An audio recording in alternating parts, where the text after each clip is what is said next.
Good morning. पिछली class में हमने स्टेप अप चॉपर के बारे में डिस्कस किया था।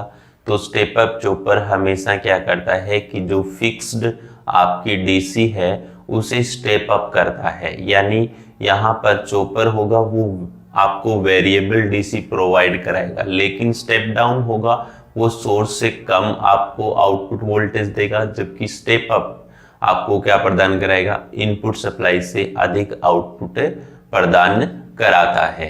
अब देखिए यहाँ पर स्टेप अप और स्टेप डाउन के लिए हमें अलग अलग कन्वर्टर्स की आवश्यकता होती है, या आप कह सकते हो चॉपर की आवश्यकता होती है। तो इस डिसएडवांटेज को दूर करने के लिए हमने एक नया कन्वर्टर निर्मित किया जिसका नाम है step up step down chopper. ठीक है, तो आज की क्लास में हम डिस्कस करेंगे step up step down chopper. ठीक है, तो तीसरा आपका चॉपर है स्टेप अप और स्टेप डाउन चॉपर।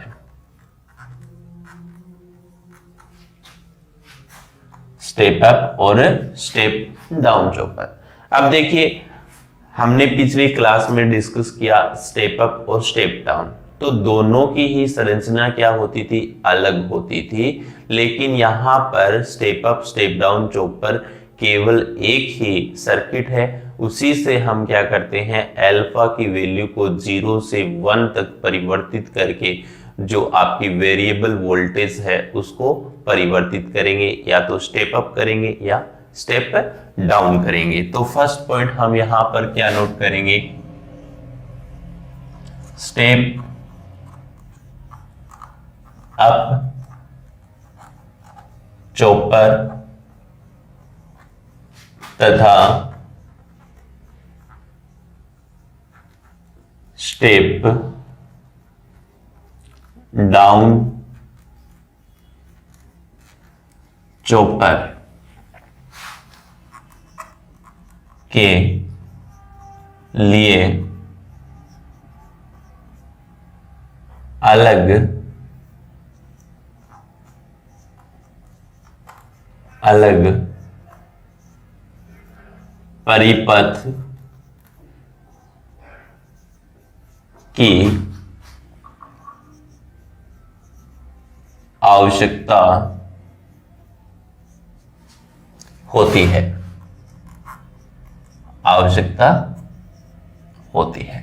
ठीक है। जो स्टेप अप चॉपर था और स्टेप डाउन चॉपर था, दोनों का ही सर्किट डायग्राम क्या था, अलग अलग था। जबकि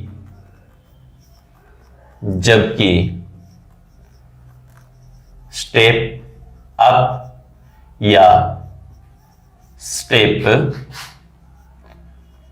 डाउन चॉपर में केवल एक ही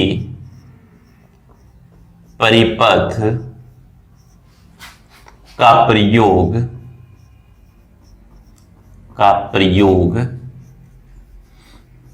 किया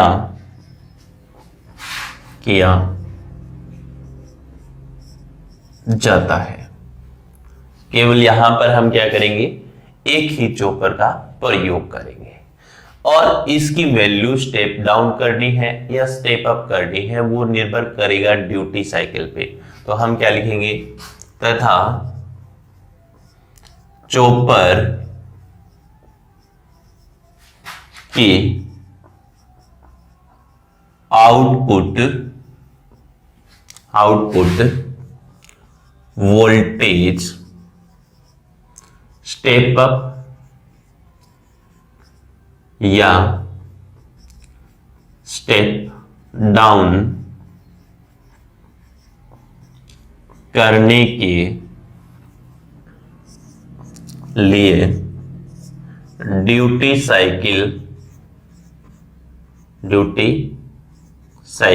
यानी अल्फा को 0 से 1 के मध्य परिवर्तित किया जाता है, के मध्य परिवर्तित किया जाता है। ठीक है। अब कभी कभार क्या होता है, एग्जाम में इसके नाम से भी बहुत सारे क्वेश्चन उठते हैं। जिससे फर्स्ट क्वेश्चन आपका ये उठता है कि जैसे स्टेप डाउन है, स्टेप डाउन चॉपर है, इसका दूसरा नाम क्या है, हमेशा ध्यान में रखना है, बक कन्वर्टर। क्या नाम है, बक कन्वर्टर। और इसका जो आउटपुट वोल्टेज V0 आता था वो हमेशा क्या आता है कि सोर्स वोल्टेज से कम आता है। ठीक है ना। तो ध्यान में रखना है कि स्टेप डाउन चॉपर को बक कन्वर्टर के नाम से भी जाना जाता है।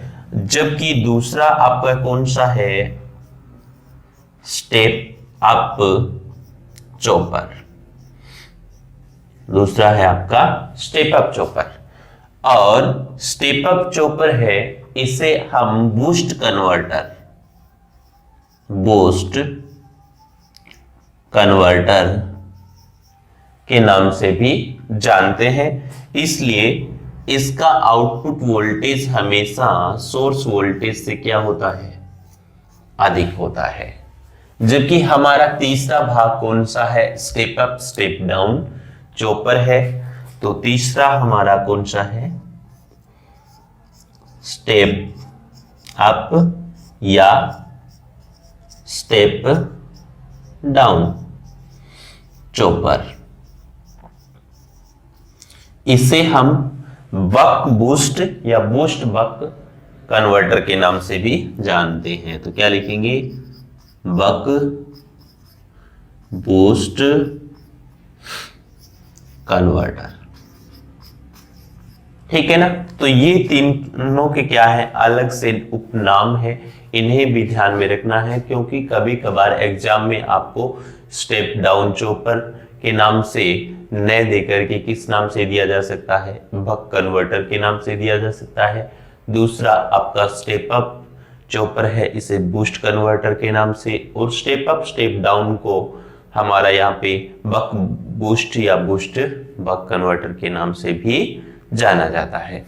तो यहाँ पर सबसे पहले हमने देखा कि जो स्टेप अप और स्टेप डाउन चॉपर होता है उनमें अलग अलग सर्किट की आवश्यकता होती है। तो यहाँ पर अलग अलग सर्किट की आवश्यकता होती है और उनकी वैल्यू अल्फा को नियंत्रित करने के लिए हमें अलग अलग मेथड का प्रयोग करना पड़ता है। जैसे पल्स विड्थ मॉड्यूलेशन, उसके बाद में फ्रीक्वेंसी मॉड्यूलेशन, उसके बाद में करंट लिमिट कंट्रोल था। ये मेथड प्रयोग करने पड़ते हैं। इसलिए क्या होता है कि परिपथ काफी जटिल हो जाता है। तो यहाँ पर अलग अलग परिपथ को देख करके इस डिसएडवांटेज यानी इस हानि को दूर करने के लिए स्टेप अप या स्टेप डाउन कन्वर्टर का प्रयोग किया गया। तो यहाँ पर जो step up step down converter है, इसमें हम जनरली किसका प्रयोग करते हैं, चॉपर, डायोड, इंडक्टर, कैपेसिटर और लोड, ये सब संयोजित रहते हैं। तो नेक्स्ट पॉइंट हमारा क्या रहेगा यहाँ पर, step up step down converter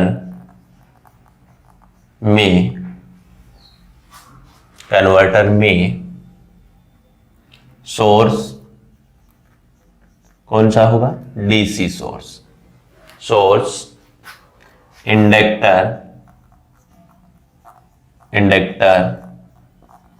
capacitor, diode व लोड संयोजित रहता है। ठीक है। तो यहां पर यदि हम इसका डायग्राम देखें तो यहां पर सबसे पहले क्या लगाया जाता है, एक चॉपर लगाया जाता है। ठीक है, तो चॉपर को हम क्या करते हैं, डॉटेड बॉक्स में रखते हैं। ये इसका स्विच हो गया, ठीक है। उसके बाद में यहां पर एक डायोड संयोजित रहता है। इस डायोड के बाद में यहां पर एक लोड संयोजित रहेगा, ठीक है। और यहां पर इसके समांतर में, लोड के समांतर में एक कैपेसिटर संयोजित रहता है C, ठीक है। और यहां पर हम एक इंडक्टर संयोजित करते हैं। ये डायोड है आपका, ये इंडक्टर है, ठीक है। तो ये आपका क्या है, चॉपर है, ठीक है। और यहां से हम क्या संयोजित करते हैं, सप्लाई Vs, ठीक है। तो यहां पर मैंने प्लस टर्मिनल दे दिया और क्या दे दिया है यहां पर, माइनस टर्मिनल, ठीक है, ये दे दिया। तो यहां पर क्या है, चेंज हमने क्या किया है, केवल यहां पर कैपेसिटर संयोजित किया है जो फिल्टर का कार्य करता है, यानी हार्मोनिक्स को क्या करता है, रिड्यूस करता है। उसके साथ साथ में ये हमेशा लोड वोल्टेज को नियत बनाए रखने में भी क्या होता है, सहायक होता है। तो हम यहां पर क्या लिखेंगे, ठीक है, step up, step down, chopper में कैपेसिटर के रूप में फिल्टर का प्रयोग किया जाता है, जो हार्मोनिक्स को रिड्यूस यानी कम करता है तथा लोड वोल्टेज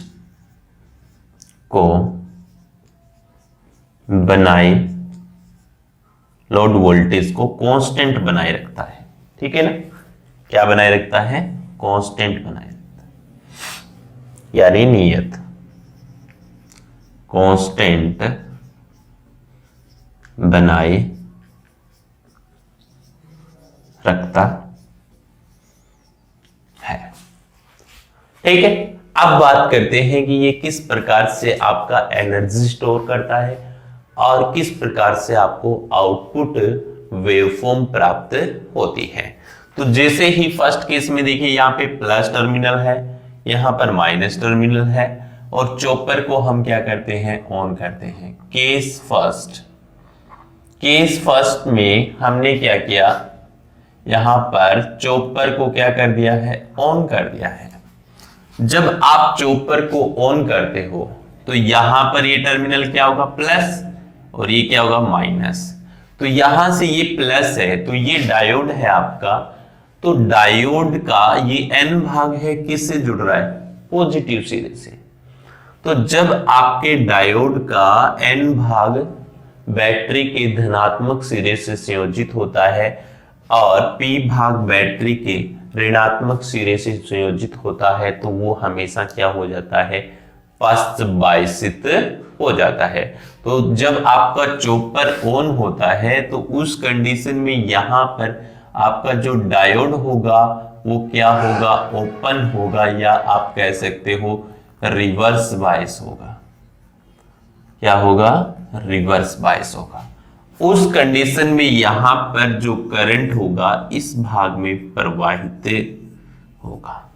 करंट कौन से भाग में प्रवाहित होगा, इस भाग में प्रवाहित होगा। तो यहां पर ये जो वोल्टेज है, ठीक है, ये स्विच ऑन होने के कारण इंडक्टर में स्टोर होना प्रारंभ कर देती है और इस इंडक्टर के समांतर में कितना वोल्टेज स्टोर होगा, सोर्स वोल्टेज के बराबर वोल्टेज यहां पर स्टोर हो जाती है। तो ध्यान में रखना है आपको कि केस फर्स्ट में चॉपर ऑन है तो डायोड ओपन होगा तो रिवर्स बायस होगा और करंट केवल इसी भाग में प्रवाहित होगा, जबकि आपका जो लोड वोल्टेज होगा वो क्या होगा, शून्य होगा, क्योंकि आगे करंट आपका प्रवाहित नहीं हो रहा है। तो यहां पर जो इंडक्टर की जो वोल्टेज होगी वो सोर्स वोल्टेज की क्या होगी, बराबर होगी और इंडक्टर क्या करना स्टार्ट कर देगा कि आपका चार्ज स्टोर करना प्रारंभ कर देगा। ठीक है, तो ये पॉइंट आपको ध्यान में रखना है। केस सेकंड में यहां पर क्या होगा, ठीक है, तो केस सेकंड में आपका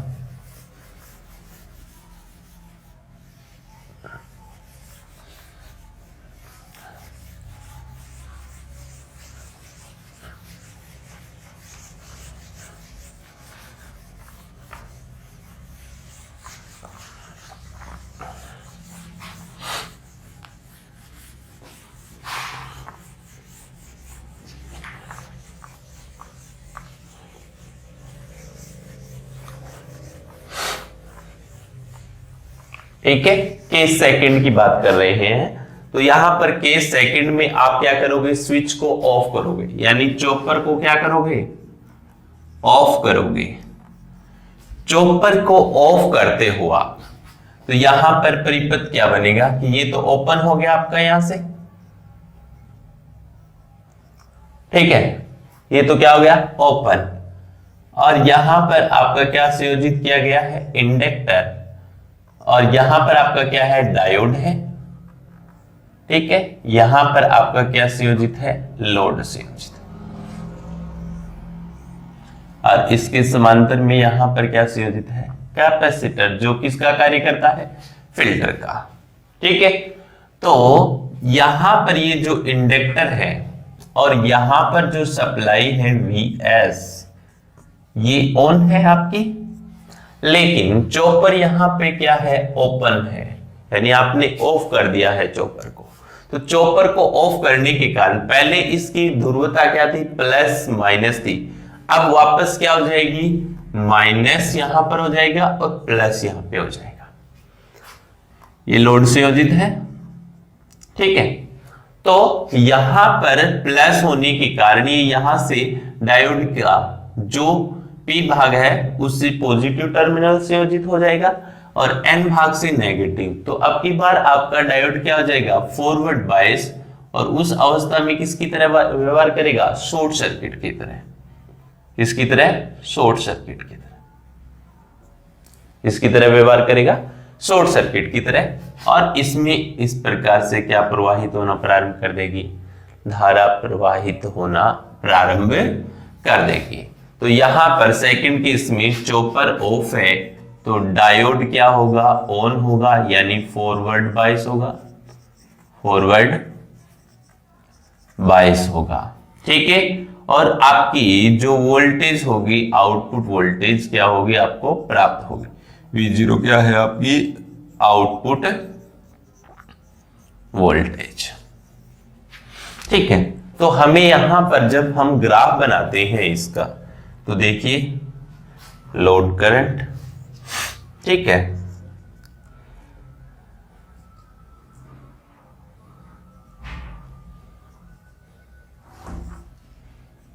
ठीक है, तो ये आपका लोड करंट हो गया, लोड करंट या आउटपुट करंट। तो पहले जब आपका चॉपर ऑन हुआ था, चॉपर क्या हुआ था, ऑन हुआ था, उस समय आपका क्या है, डायोड ओपन, और जो इंडक्टर की वोल्टेज है वो सोर्स वोल्टेज के बराबर हुई थी और इसमें चार्ज स्टोर होना प्रारंभ कर दिया था। तो आपका करंट हमेशा क्या होगा, एक समान रूप से बढ़ेगा। पहले मान लीजिए I1 करंट था, तो अब कितना हो जाएगा, I2 हो जाएगा। फिर उसके बाद में सेकंड केस में आपका चॉपर ऑफ था उस कंडीशन में इंडक्टर क्या है, लोड के माध्यम से क्या होगा, यहां पर डिस्चार्ज होगा। तो डिस्चार्ज होगा तो वापस से करंट क्या होगा, कम हो जाएगा। ठीक है, कहां तक, I1 से। फिर वापस से क्या होगा, ऑन होगा, फिर वापस से ऑफ होगा, I2 I1। तो ये किस कंडीशन में था, ऑन स्टेज में था, यानी टी ऑन टाइम में ये था, और ये किस टाइम में था, टी ऑफ टाइम में था। ठीक है, तो टोटल टाइमिंग क्या हो गई आपकी, यहां से टी हो चुकी है। टोटल टाइमिंग क्या हो चुकी है, टी हो चुकी है।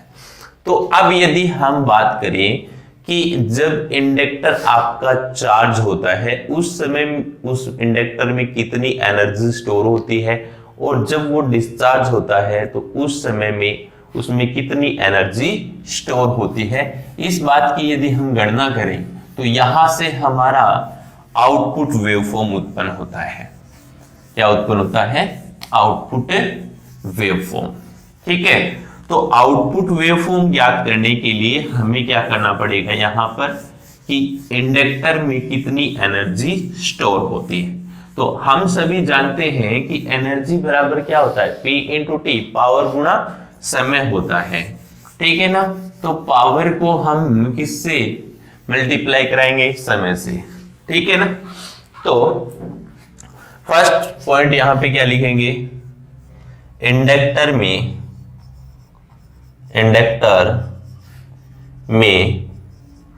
स्टोर्ड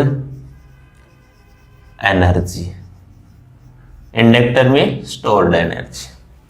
तो ई इन लिख देता हूं। ठीक है, तो यहां पे क्या होगी, इंडक्टर वोल्टेज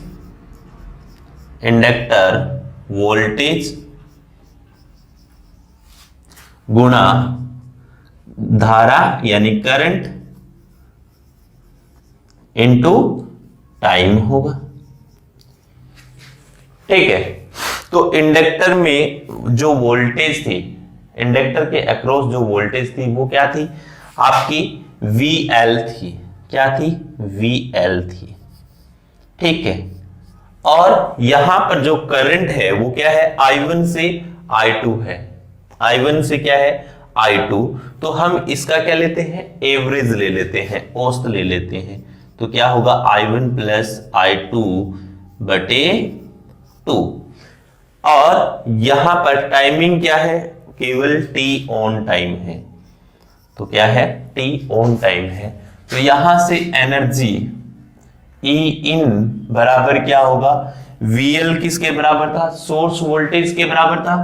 तो हम क्या लिखेंगे, VS into I1 plus I2 divide by 2 into T on time. ये इक्वेशन आ गई आपकी फर्स्ट। उसके बाद में जब चॉपर ऑफ होता है तो इंडक्टर क्या होता है, डिस्चार्ज होता है। तो सेकंड पॉइंट में हम क्या लिखेंगे, यहां पर इंडक्टर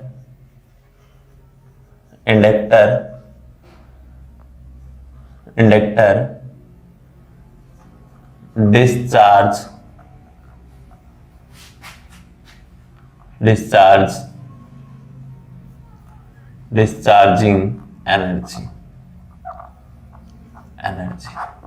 ऊर्जा। तो यहां पर यदि हम बात करते हैं कितनी ऊर्जा डिस्चार्ज हुई, तो आउटपुट वोल्टेज कितना प्राप्त हुई आपको, P0। औसत करंट क्या होगा, I2 से कहां तक परिवर्तित हो रहा है, I1 तक। तो औसत क्या होगा आपका, I1 प्लस I2 बटे 2। और टाइमिंग क्या था, टी ऑफ टाइम था, टी ऑफ टाइम था। ये इक्वेशन क्या हो गई, बी हो गई। अब यदि हम परिपथ को लॉस लेस मानते हैं, यानी हमारा परिपथ क्या है, आदर्श है, इस कंडीशन को यदि हम एज्यूम करते हैं या मानते हैं, तो यहां पर आपकी दोनों कंडीशन, दोनों ही जो इक्वेशन है वो क्या होगी, बैलेंस्ड होगी। तो हम क्या लिखेंगे, यदि परिपथ को लॉसलेस माना जाए, माना जाए तो एनर्जी इक्वेशन यानी समीकरण बैलेंस्ड कंडीशन में होगी, बैलेंस्ड कंडीशन में होगी। दोनों की दोनों क्या होगी? बैलेंस्ड कंडीशन में होगी। यानी ई इन बराबर क्या होगा? ई आउट के बराबर होगा। तो ई इन ई आउट के बराबर होगा तो दोनों की वैल्यू रख दीजिए। V0 I1 प्लस I2 बटे 2 क्या मान है? T ऑफ बराबर किसके होगा? Vs I1 plus I2 divide by 2 into T on के बराबर होगा। तो यहां से कैंसिल क्या हो रहा है? एवरेज करंट कैंसिल हो रहा है।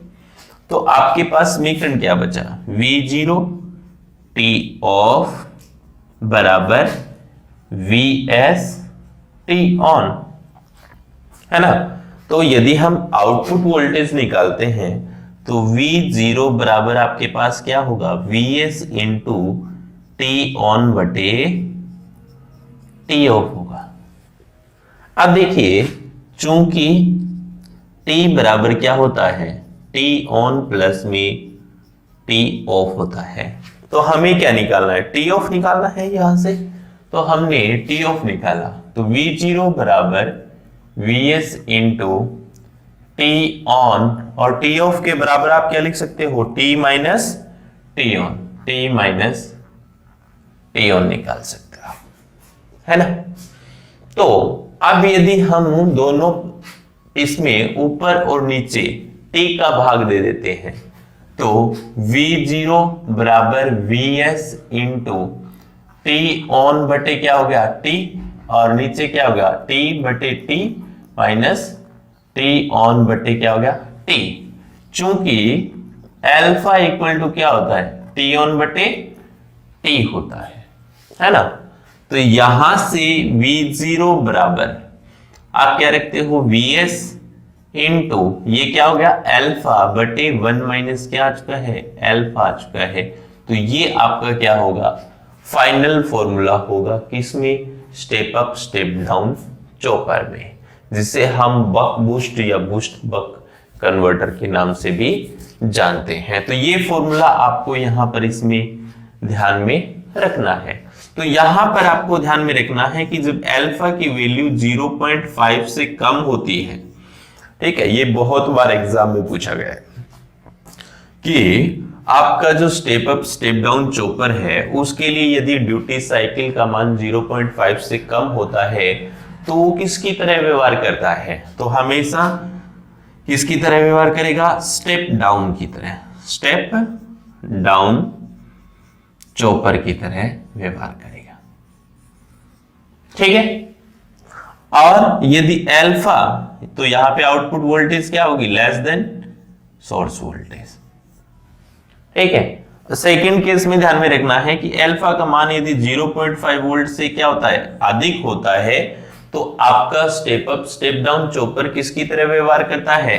हमेशा step up chopper, step up chopper की तरह व्यवहार करता है, जहां आउटपुट वोल्टेज हमेशा किससे अधिक हो? Vs से अधिक होगी। इस पॉइंट को भी आप हमेशा ध्यान में रखेंगे। इसके अलावा यहां से क्या कंक्लूजन निकलता है वो भी देख लेते हैं, ठीक है। तो जैसे मान लीजिए आपके पास step up step down chopper में फॉर्मूला आ चुका है ना।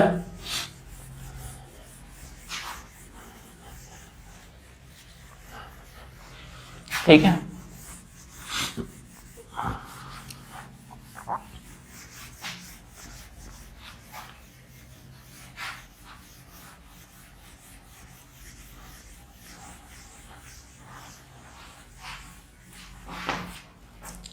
ठीक है। तो आपके पास फॉर्मूला है जैसे V0 equal to VS alpha upon में 1 माइनस अल्फा, 1 माइनस अल्फा।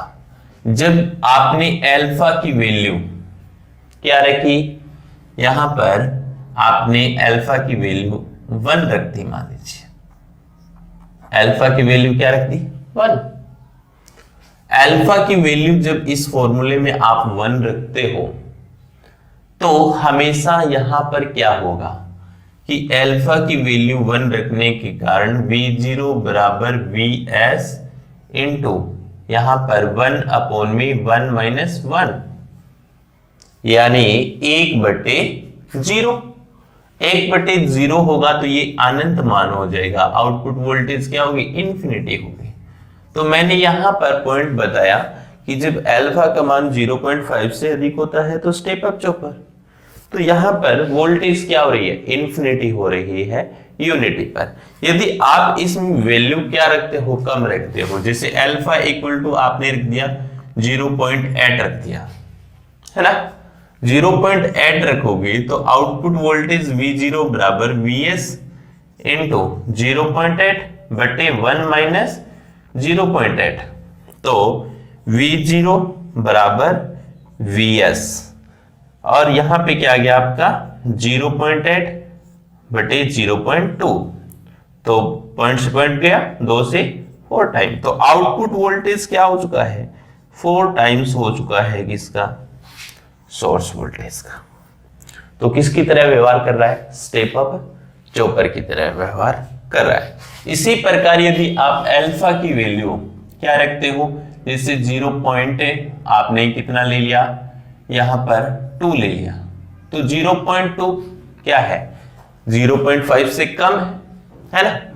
तो यहां पर जब आप फॉर्मूले में वैल्यू रखोगे तो VS इंटू अल्फा अपॉन में 1 माइनस अल्फा होता है, तो आउटपुट वोल्टेज बराबर VS इंटू अल्फा का मान 0.2 बटे यहाँ पे क्या जाएगा 0.8 आ जाएगा, यानी 1/4 हो जाएगा।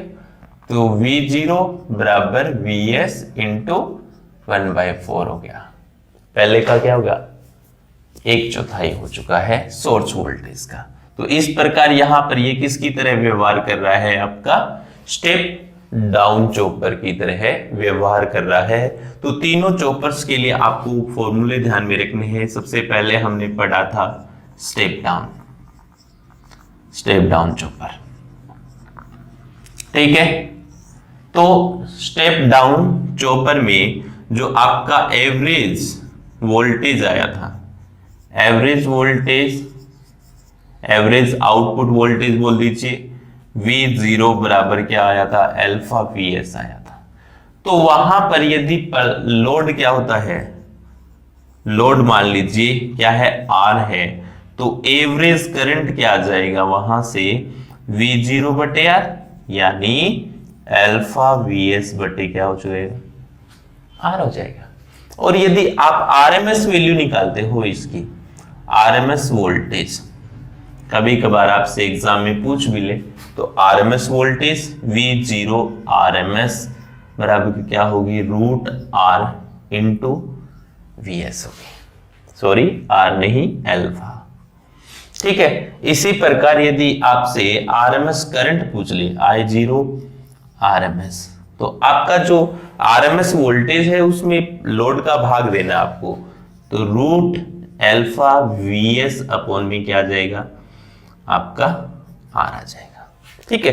तो ये फॉर्मूलेज आपको ध्यान में रखना है किससे, स्टेप डाउन चॉपर से। और स्टेप डाउन चॉपर के केस में हमेशा आउटपुट वोल्टेज क्या होती है, कम होती है सोर्स वोल्टेज।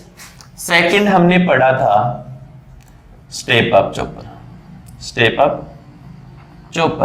तो स्टेप अप चॉपर में हमेशा जो आपका आउटपुट वोल्टेज होता है वो हमेशा क्या होता है, सोर्स वोल्टेज से अधिक। तो यहां पर हमने फॉर्मूला देखा V0 equal to VS into 1 upon में क्या आता है, 1 माइनस अल्फा आता है। ये फॉर्मूला ध्यान में रखना है। अब step up step down chopper पढ़ा, थर्ड कौन सा पढ़ा, step up step down chopper. ठीक है, तो इसमें आपका हमेशा क्या रहता है कि output voltage V0 Vs into alpha upon V1 minus क्या आता है, एल्फा आता है। ठीक है, तो ये था आपका चॉपर का टॉपिक। तो मैंने आपकी बुक से देखा कि आपके सिलेबस में कौन कौन सा टॉपिक है चॉपर पे, तो वहां पर हमें मिला केवल स्टेप अप स्टेप डाउन और स्टेप अप स्टेप डाउन। इसके अलावा भी यदि आपके सिलेबस में इस टॉपिक से रिलेटेड कोई भी टर्म्स हो तो आप हमें कमेंट करके बता सकते हैं कि ये रिमेनिंग रह गया है, तो वो हम करवा देंगे। लेकिन आपके सिलेबस में इतना ही दिया है, नहीं तो चॉपर बहुत ही बड़ा टॉपिक है यदि इंजीनियरिंग लेवल पर लेकर चलें। लेकिन आपके इलेक्ट्रोमैकेनिक में ये काफ़ी होता है, क्योंकि यहाँ पर फॉर्मूला बेस्ड क्वेश्चन भी पूछा जा सकता है। चॉपर क्या करता है, इसको कंट्रोल करने के मेथड क्या होते हैं, ये सब हमने इस क्लास में डिस्कस कर लिया है। नेक्स्ट क्लास में हम डिस्कस करेंगे यूपीएस या एसएमपीएस के बारे में। Thank you.